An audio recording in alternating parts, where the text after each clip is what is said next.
This is our fourth qiyam here in the month of Ramadan. And as you know, each night we are reflecting on a pivotal verse that is recited in the Taraweeh. And tonight we are reflecting on the last couple of verses that we just heard from Shaykh Ramadan. These are in Surah An-Nisa. Now, before getting to these ayat, we have to give a bit of context and background. In the ayat preceding this ayah, there are many details that Allah Ta'ala gives about the permissible and the impermissible forms of marriage. And in one long ayah, there's description of those to whom it is haram, forbidden to take in marriage. And after clarifying these haram relationships, Allah Ta'ala says, وَاللَّهُ يُرِيدُ أَن يَتُوبَ عَلَيْكُمْ وَيُرِيدُ الَّذِينَ يَتَّبِعُونَ الشَّهَوَاتِ أَن تَمِيلُوا مَيْلًا عَظِيمًا. He says, it is Allah's will to turn to you in repentance or in grace. But those who follow their vain desires wish to see you deviate entirely from the way of Allah. So this ayah requires a good deal of unpacking because it is extremely pertinent to us in navigating the environment we find ourselves in. This verse, as we said, it comes after a series of verses describing those for whom it is forbidden to marry. And then Allah Ta'ala concludes that discussion by saying, وَاللَّهُ يُرِيدُ أَن يَتُوبَ عَلَيْكُمْ, which is interpreted in different ways. Allah Ta'ala wishes to turn to the ummah of the Prophet Sallallahu Alaihi Wasallam with His divine grace. That is one interpretation. Allah Ta'ala wills to turn to the ummah of the Prophet Sallallahu Alaihi Wasallam in tawbah, meaning to accept their repentance. That is another interpretation. Another ta'wil or tafsir is Allah wishes to return you to a state of moral purity, away from the immoral practices that were prevalent in Jahiliyyah amongst you. So this ayah is addressing us. Yuridullahu, Allah wills, and yatub alaykum, to turn to you in repentance, to accept your repentance, to bring you to the way of moral uprightness. But Allah Ta'ala is not just talking to the believers directly. He then talks about another group of people. He says, وَيُرِيدُ الَّذِينَ يَتَّبِعُونَ الشَّهَوَاتِ أَن تَمِيلُوا مَيْلًا عَظِيمًا. And those who follow their vain desires, they will, or they want from you, that you deviate entirely from the way of Allah Ta'ala. Who are these people? The tafasir mention different people. Some of them mention the Majus, because the Majus had very, shall we say, interesting marriage setups that are completely haram.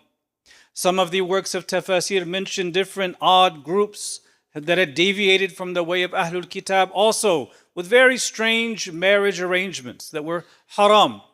Others mention Jahili practices that were going on in that time. Those people who wish to follow desires, they want you, meaning the ummah of the Prophet Sallallahu Alaihi Wasallam, أَن تَمِيلُوا مَيْلًا عَظِيمًا, that you are diverted and you deviate completely from the right way. And the last tafsir we find from Ibn Kathir and Al-Qurtubi and Al-Razi and Al-Alusi and many others, they say these people who follow their desires and who want you to follow them in that, they say, hum az-zunat, the people of Ibahiyya, they're just libertines, immoral people who want to follow their carnal desires. They want from the believers, أَن تَمِيلُوا مَيْلًا عَظِيمًا, that they deviate entirely, not just a little bit, but entirely. But it's very hard to get a believer to deviate entirely from 0 to 60 in 3 seconds. It happens incrementally, through small steps, through minor compromises, until a person is fully absorbed in their norms and now they have inclined fully to that way. So what is this verse telling us today, dear brothers and sisters? What this verse is telling us today is that there are people who have strategies for you and for your children. Notice that the ayah is saying that not that they want to force you, but it's saying they want you to incline to their way. And to achieve that, they have to employ different strategies. Now, there is a term, maybe some of you have heard of it. It is a term called the Overton Window. How many of you have heard this term before? Shifting the Overton Window. This is a term that is talking about a range of ideas that are considered acceptable or mainstream in a society at a given time. It's in a window and you can see through the window. This is the accepted norm. To shift the Overton window is to get what is unacceptable eventually in that window of accepted behavior. A very simple example that maybe some of you can remember. Back in the 60s and 70s, you could smoke anywhere. In America, for sure, you could smoke in airplanes, in restaurants, everywhere you go. There's no smoking area and exclusive smoking area. As you get to the 80s, in the early 80s, you now see exclusive smoking areas in restaurants. Most of the restaurant is non-smoking, and then you have the smoking area. Go forward into the 90s and further, now you have no smoking at all in restaurants, maybe a building or a room off to the side, but most buildings are no smoking. People are now having to go outside to smoke. So what was completely normal in the 60s and 70s is now outside of the Overton window. What is accepted in that window and that norm is no smoking inside of buildings. That's it. That's a very simple example, but this Overton window is applied to all sorts of issues, good and bad. Allah Ta'ala says about these people that they wish for you to incline to them. And in order for them to do that, because these people are following the khatawat of shaitan, the steps of shaitan, they have to get people to follow into those steps as well. So how do they shift the Overton window? What was once unthinkable or seen as radical and immoral is eventually shifted until it becomes acceptable, sensible, and then eventually it shifts even further until it becomes official government policy. How is this done? Number one, it's done by trying to wrest control of the narrative. Those who want to shift the window, the Overton window, they will flood the media with subtle and not so subtle messaging that normalizes the desire. So they start with these very small shifts. They weaponize entertainment in the production of movies and television programs and music and popular culture, romanticizing in order to justify this thing they want to normalize in society. Because people are absorbing the morals from what they enjoy in this entertainment. So, الَّذِينَ يَتَّبِعُونَ الشَّهَوَاتِ, described in this ayah, what do they want from people? Mail. They want them to incline to what they're calling to, and they want to make their ideas seem cool or heroic or normal, and with that comes the mail of the people influenced by the media. And then lastly, the way they shift this is by normalizing through repetition. They repeat the idea everywhere. Something you may have saw in a commercial in 1999 once and didn't see it after. Now you see it in almost every commercial, in every TV show, in every billboard. What was unthinkable 20 years ago is now normalized. That is how the Overton window is shifted. So they'll say X, whatever immoral thing it is, X is bad. But at least we're going to talk about it in public so we desensitize people when it's brought up. They'll say, yes, X is outside of the ordinary. It's on the fringe, and it's okay if it's on the fringes. Let's at least accept that. You see, they're bringing it closer and closer. Then they'll say, eventually X is acceptable. We're not telling you to do it, but at least live and let live. You know, be tolerant, right? That's the next step. And then it becomes X is not just something acceptable for some people to do. It is a sensible, good thing to do, and therefore it should be legalized. And then it's made popular and normalized, and eventually it's made into law, legalized. And that is the game plan for shifting the Overton window. وَيُرِيدُ الَّذِينَ يَتَّبِعُونَ الشَّهَوَاتِ أَن تَمِيلُوا مَيْلًا عَظِيمًا. Those who follow their vain desires, they want you not to just live and let live. They want you to be fully on board. وَأَن تَمِيلُوا, that you incline totally to it.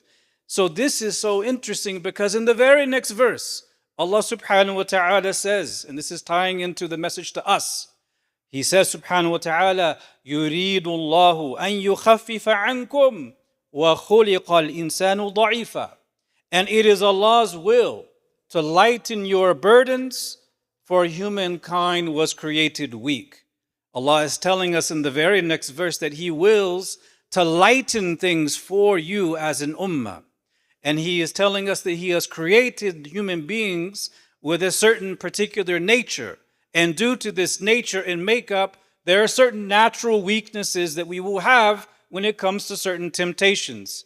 Temptations that are rooted in our biology, but they are weaponized by those who يَتَّبِعُونَ الشَّهَوَاتِ, so that we fall into what they're falling into. And so Allah Ta'ala is telling us, because we have this nature, يُرِيدُ اللَّهُ أَن يُخَفِّفَ عَنْكُمْ. Allah wills to lighten the matter for you. Remember, we said the context of all of these verses is about marriage, the haram forms of marriage, and then the halal forms of marriage. When Allah Ta'ala says He wishes to make it light for you, to lighten the burden for you, what does He want to lighten the burden from? Marriage. That is the weapon to defend against immorality and degeneracy. It's to get married. It is to get married and to make marriage easy. So the ayah, Allah is telling us that for this reason He has made marriage easy. He has made it a very simple matter in Sharia. Ijab wa qubul and mahar musamma, all of these basic facts of marriage contracts. So if Allah Ta'ala has made marriage easy in the Sharia, how is it that we make marriage difficult for our sons and daughters? And then we wonder why they struggle as the Overton window is shifting further and further towards those who يَتَّبِعُونَ الشَّهَوَاتِ. If Allah has made it khafif, lightening the burden from us, but we make it harder than Allah has made it in His Sharia, who are we to complain when our children succumb to the temptations around them? So this is a very long conversation that has to be had about our culture when it comes to facilitating marriage and not constantly moving the goalpost, because that's what a lot of parents do, right? They tell the kid, do this, they do that. Can I get married? They say, well, not yet. You got to do this now. Then they do that. Okay, can we get married? Not yet. I want you to do this. They keep moving the goalposts and making it harder for young people to get married. So this is telling us, dear brothers and sisters, this ayah or these ayat, that there are forces that wish to normalize what will destroy our moral foundation. And that the only way to resist the shifting of that Overton window is to A, know their strategy, and B, embrace the halal alternative which Allah has made easy and the means of defending against that. If we refuse that, we make the haram easy and we make the halal difficult, and we then aid and abet الَّذِينَ يَتَّبِعُونَ الشَّهَوَاتِ, and we begin to namil ilayhim maylan azima, inclining to them and succumbing to the same things that afflict others. May Allah protect all of us and our children. Ameen. Walhamdulillahi Rabbil Alameen.